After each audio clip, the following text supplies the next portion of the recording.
हरिदासपुर में राजा मलुकदास की दो पत्नियां थी। राजा मलुकदास के नगर में सब खुशहाल थे। रानियां भी महल का कार्यभार संभालती थी।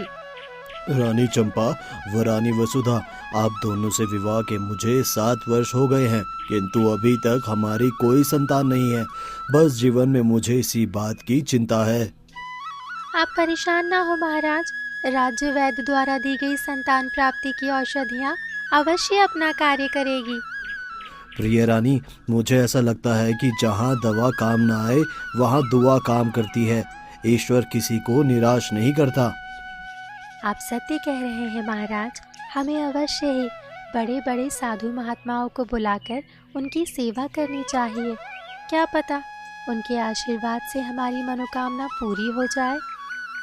ठीक है, मैं आज ही ऋषि मुनियों को आने का निमंत्रण देता हूँ ताकि हम उनकी सेवा कर सके। राजा ने अपने महामंत्री को नगर के सभी महान ऋषि मुनियों को सम्मान सहित महल में लाने का आदेश दिया।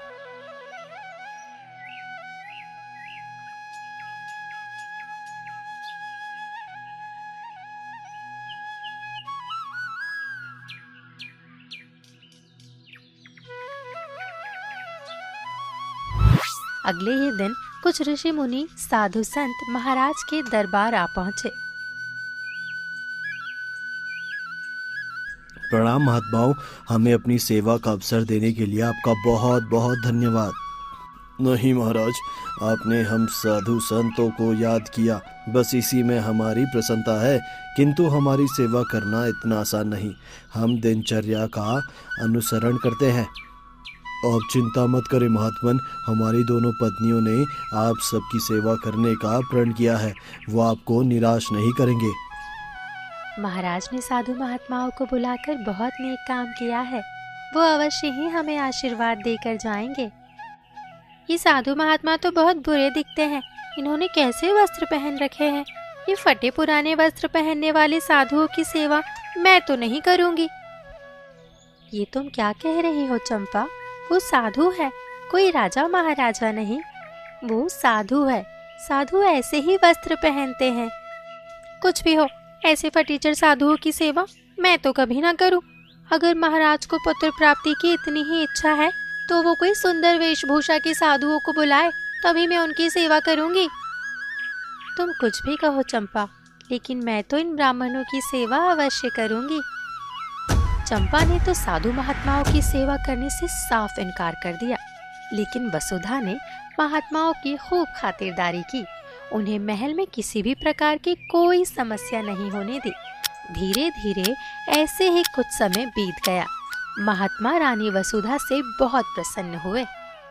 महारानी, हम आपकी सेवा से बहुत प्रसन्न हैं। ईश्वर करे आपकी सभी मनोकामनाएं पूरी हो। आप तो जानते हैं महात्मन कि महल में हमें किसी भी प्रकार की कोई समस्या नहीं है, किंतु पुत्र के अभाव ने हमारे आंगन की रौनक छीन ली है। हम चाहते हैं आप हमें पुत्र प्राप्ति का आशीर्वाद दें। महारानी, आप बहुत ही सुलझी हुई व नेक दिल इंसान हैं। आपको पुत्र की प्राप्ति अवश्य होगी। हमारा आशीर्वाद सदैव आपके साथ रहेगा। अच्छा महाराज, अब आप हमें अनुमति दें। हम सभी अपनी अपनी कुटिया को लौटना चाहते हैं। महाराज से आज्ञा लेकर सभी साधु संत अपने घर लौट गए। धीरे धीरे ऐसे ही समय बीत गया। साधु के आशीर्वाद से रानी वसुधा को 2 संतानों की प्राप्ति हुई, जिनमें एक पुत्र व एक पुत्री थी। रानी वसुधा के पुत्र प्राप्ति से चंपा को बहुत जलन हुई। उसने दाई के साथ मिलकर एक चाल चली। देखो दाई, रानी वसुधा को 2 संतानों की प्राप्ति हुई है, किंतु अभी तक ये बात महाराज को नहीं पता चली है और ना ही रानी वसुधा को। तुम्हें मेरा एक काम करना होगा। कौन सा काम बड़ी रानी? देखो, तुम्हें महाराज से जाकर बस इतना कहना है कि रानी वसुधा के दोनों संतानों की मृत्यु हो गई है। मैं ये कैसे कह सकती हूँ?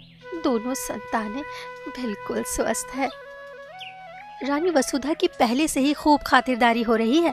यदि उनकी संतानें भी संसार में रहेंगी तो महल में केवल उनका ही बोलबाला होगा। मैं ऐसा बिल्कुल भी नहीं चाहती।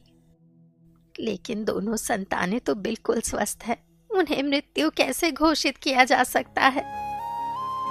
देखो दाई, अगर तुमने मेरा एक काम कर दिया तो मैं तुम्हें ढेर सारा धन दूंगी और महल में अपने साथ ही रखूंगी।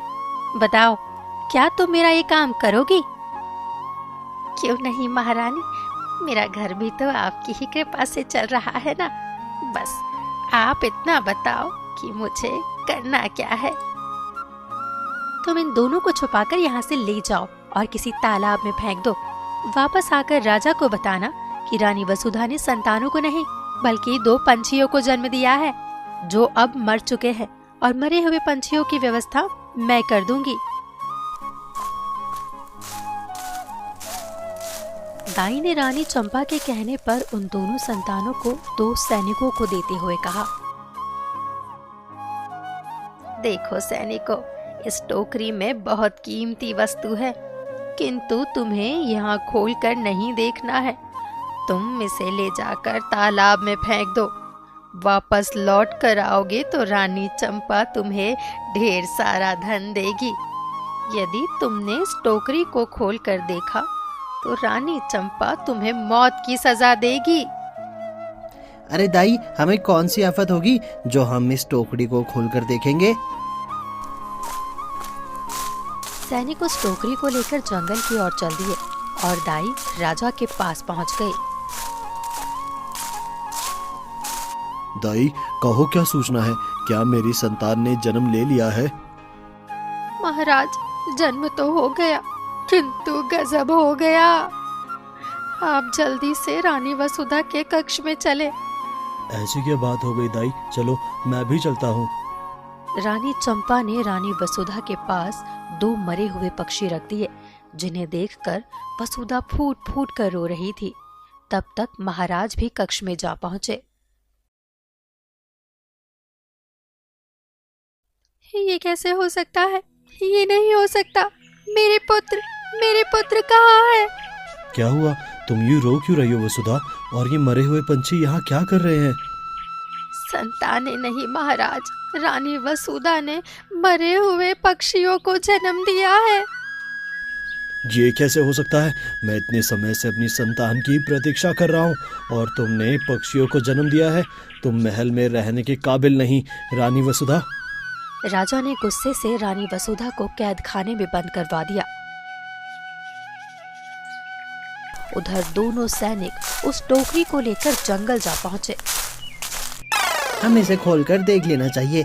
पता नहीं राजदाई ने इस टोकरी में क्या रख दिया है। नहीं, हमें इसे नहीं खोलना चाहिए।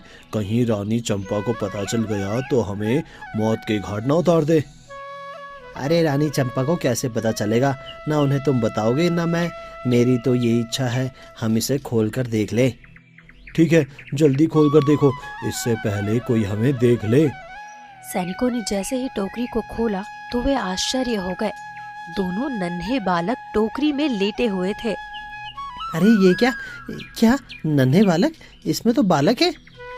हम इन बालकों को मार नहीं सकते, लेकिन इन्हें महल भी लेकर नहीं जा सकते, वरना रानी चंपा इन बच्चों के साथ साथ हमें भी मार देगी। हाँ, हमें इन बच्चों को यहीं छोड़ देना चाहिए। क्या पता कोई नेक दिल राहगीर इसे अपने साथ लिए जाए।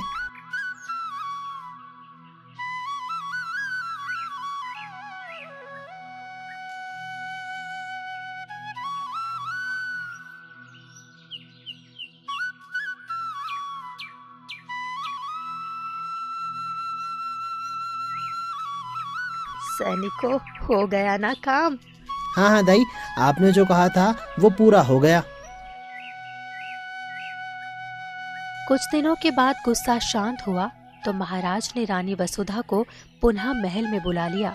रानी वसुधा दिन भर पूजा किया करती और अपने सैनिकों को जंगल में फूल लाने भेजा करती। एक दिन सैनिकों को पास में ही कहीं फूल नहीं मिले तो वो जंगल में बहुत दूर पहुंच गए। जंगल के पास बेला की बेल और गुलाब का पौधा लगा हुआ था। सैनिक ने जैसे ही बेला का फूल तोड़ने की कोशिश की तो बेला की बेल बोल पड़ी। भैया, भैया गुलाब, राजा के सैनिक फूल तोड़ने आए हैं। लग जा बहन आकाश के साथ। गुलाब के इतना कहते ही बेला का पौधा आकाश की ओर बढ़ने लगा। सैनिकों को बहुत आश्चर्य हुआ। वो घबराकर मंत्री के पास जा पहुंचे।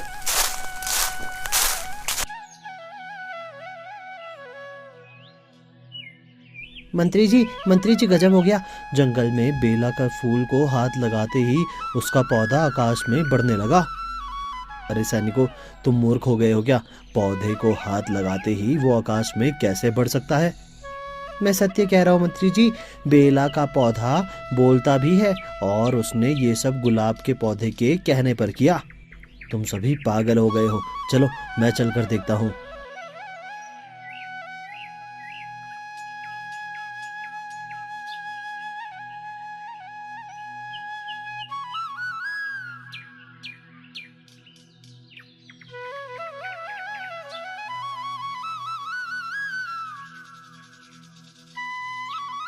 ओ भाई गुलाब, कहो बहन बेला। राजा के मंत्री फूल तोड़ने आए हैं। लग जा बहन आकाश के साथ। बेला का पौधा बढ़ते बढ़ते खूब ऊपर पहुंच गया। मंत्री भी डर से आश्चर्य में हो गया और वे सब हाफते कांपते महाराज के पास जा पहुंचे।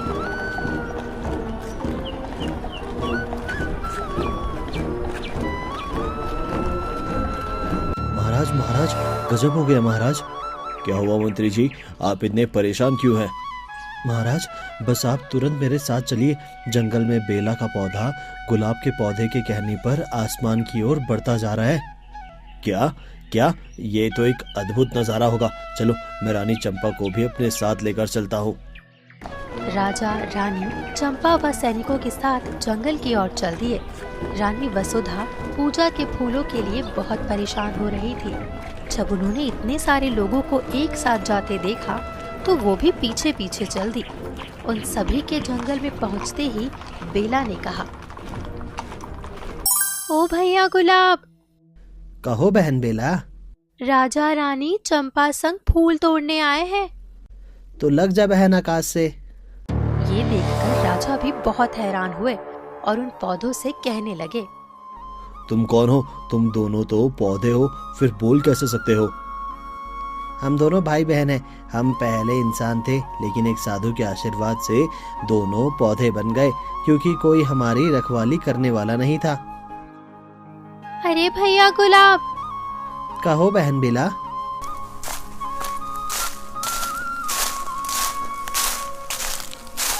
हमारी माँ वसुधा फूल तोड़ने आ रही है।